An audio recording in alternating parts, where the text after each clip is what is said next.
When I first beat the Ancient Gods Part 2, I was like, okay, well that was kind of easy. So I went on Discord and I said, hey, did you guys think that the Ancient Gods 2 was kind of easy? And they went like, well, yeah. I think people were expecting the Ancient Gods 2 to be harder than the Ancient Gods 1.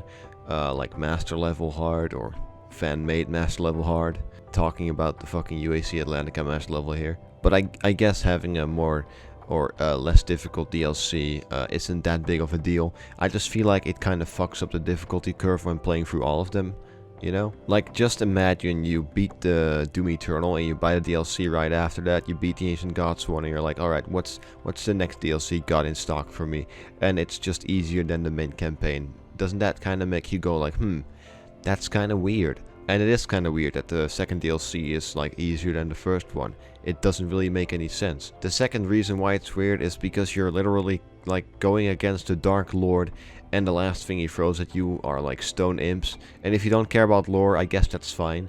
But yeah, I was just expecting the Dark Lord to throw everything against you at once, like, okay, here's fucking 5 tyrants, deal with it, you fucking cuck. Also, they're possessed and buffed, you know? I'm not saying they should have done that, but like, you know what I'm saying here, you get my point. It just kinda seems like he doesn't care at all. It's just like, okay, well, I guess you're out to kill me now, so like, I'm like gonna throw stone imps at you. Also, I'm putting like a ton of shotgun shells on the floor for you, and I'm putting an overdrive power up there, so have fun, Doomslayer. It's just kind of a weird arena for a game that's like Doom Eternal, you know? But let's mention that difficulty curve again for a second. The main campaign slowly builds it up to an insane level, and then the DLC is like, okay, you're good at this game now, so fucking beat this fucking gauntlet of enemies. And then the second DLC is like, okay, well, we're gonna tone it back again, even though you've mastered the mechanics by now. I don't see a reason for people to buy the second DLC before the first one. Like, what kind of person is like, okay, I'm gonna play this second DLC before I play the first DLC? Who the fuck does that? I get them buying the Ancient Gods 1 before they buy the campaign, because it's a standalone, you know? The Ancient Gods 2 is also a standalone, but it's called the Ancient Gods Part 2. You're probably gonna play the first one first, you know? Unless you're fucking mentally insane. So that's basically why the entire difficulty curve got a bit fucked up there. But I do totally get why they wanted to make it more accessible for like people that haven't played Doom Eternal for 2,000 hours. But people buying the Ancient Gods 2 before the Ancient Gods 1 just doesn't make sense. Now let's talk more about the DLC itself and like not the fucking, what is it now? The difficulty, yeah. Cursed Prowlers. Not a lot of people seem to like this guy. I don't like him either. I think it's a good idea, but it's like not really that well executed, you know? One thing that would help with this enemy is that you always have a blood punch when you're like cursed, because you have to go get a blood punch, which is kind of dumb. He also sometimes just kind of runs out of the playable area, you know? It's like, what the fuck are you doing there? I cannot even get there. How am I supposed to blood punch you now? And let's not forget that these fuckers can like teleport wherever the fuck they want. So there's really no way of even telling they're there. Like, they just teleport behind you, hit you with like one of their fucking balls of whatever the fuck they have, and you're cursed. Done. I feel like if they want to fix this enemy, they should just add dash back and give you infinite blood punch. I feel like that would go a long way. Also, making him sound different than a normal Prowler also helps a lot. And yeah, sure, you can memorize where he spawns, but like, remember what Hugo said? He was like, alright, I want the first playthrough to be fun.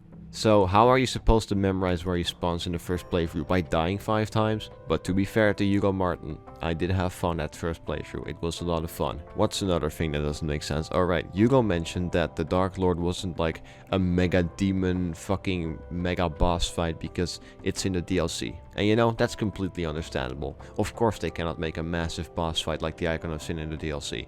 But this is the Dark Lord, and the Dark Lord is the big bad guy from Doom Eternal and from Doom in general. So it's kind of like, why is the Dark Lord like a DLC boss fight in the first place? Now I know, Dark Souls, the entire Dark Souls story also ended in a DLC, that is true. But like, Dark Souls is really heavy on boss fights, so of course the last boss fight was gonna be good. And I also thought it was kind of like shitty to have the final boss of Dark Souls in the DLC. But, well, I don't really care, to be honest. It just kind of feels like the Dark Lord story thing is kind of rushed. I know it's all in the lore and stuff, but he just kind of appears. The Doomslayer spawns him in, just like slash spawn Dark Lord. And he's like, alright, I'm gonna wait for you in Amora. So the Doomslayer is like, okay, see you there. And he goes there and he kills the Dark Lord in like 3 levels, which is kind of like really fast. I mean, like, after beating the campaign, I was like, well, this is a really cool universe they built up here. I bet they can do a lot of cool stories with this.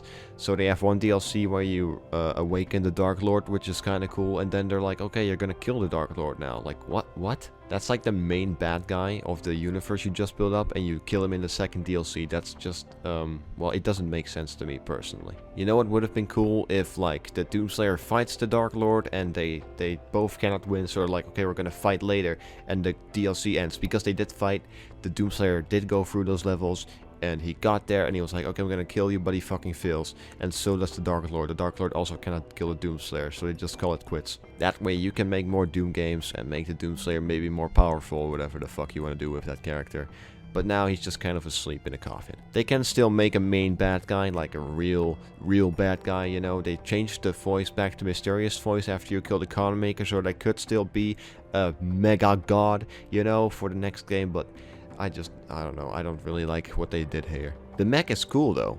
Like, it's a fucking badass mech. You can really see the Warhammer 40k sparking off that shit. Well, that's all I had to say for now. I might make a part 2 on this, I don't know. I might come up with more shit I have to complain about, which doesn't make sense. But overall, I like this DLC, I think it's good. There are just certain things about it that I don't like. I think it's good, end of story. They didn't release a broken ass DLC that barely works. They released a finished product that works, and that's good. That's the end. Fuck off.